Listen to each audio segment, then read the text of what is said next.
నమస్తే, welcome to YoYo Cine Talkies. ఇండస్ట్రీకి ప్రతి ఒక్కరూ మంచి నేమ్ ఫేమ్ కోసం వస్తారు, కానీ కొందరికే ఆ గుర్తింపు దక్కుతుంది.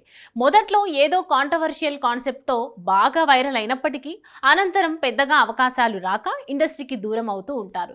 యాంకర్ రష్మి కూడా ఈ కోవకి చెందుతారు. సుధీర్తో ప్రేమాయణం అంటూ రష్మి ఫేమస్ అయింది, కానీ లేదంటే ఆమెకి అంతలా పేరు ప్రఖ్యాతలు వచ్చేవే కాదు. సుధీర్ మరియు రష్మిల ప్రేమ వ్యవహారం కాస్త పండడంతో వీరిద్దరి పేర్లు అందరికీ తెలిసాయి. జబర్దస్త్ కార్యక్రమానికి రష్మి యాంకర్గా వ్యవహరించినప్పటికీ పెద్దగా ఈమెకి అంతగా గుర్తింపు రాలేదు. ఈమె అనేక సినిమాల్లో సైడ్ క్యారెక్టర్స్లో కూడా నటించింది. ప్రస్తుతం శ్రీదేవి డ్రామా కంపెనీ అనే ఈటీవీ కార్యక్రమానికి మాత్రమే యాంకరింగ్ చేస్తోంది.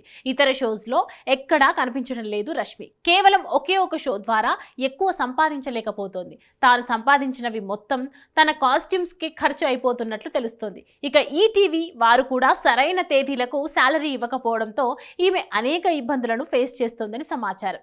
ఇక సరైన ఆదాయం లేక ఇప్పటి వరకు సంపాదించుకున్న ఆస్తులను సైతం అమ్మేందుకు మొగ్గు చూపుతోంది రష్మి.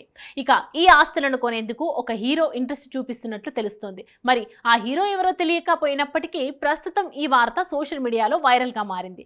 దీపం ఉన్నప్పుడే ఇల్లు చక్కదిద్దుకోవాలి అనే కాన్సెప్ట్ని రష్మి ఫాలో అవ్వకుండా కేవలం ఒక షోకి మాత్రమే పరిమితం అయిపోయింది. ఇక రానున్న రోజుల్లో అయినా రష్మి మరిన్ని షోస్తో మంచి పేరు ప్రఖ్యాతలతో పాటు ఆస్తులను కూడా సంపాదిస్తుందో లేదో చూడాలి. హాయ్, హలో, మెస్మరైజ్ చేసే మూవీ ముచ్చట్లు, రిలీజ్ అయిన వెంటనే రివ్యూస్, మీ అభిమాన తారల రియల్ స్టోరీస్, సినిమా సమాచారం ఏదైనా క్షణాల్లో మీ చెంతకు. మరింకెందుకు ఆలస్యం, యోయో సినీ టాకీస్ ని సబ్స్క్రైబ్ చేసుకోండి. హలో హలో నోటిఫికేషన్ కోసం గంట కొట్టడం అస్సలు మర్చిపోకండి.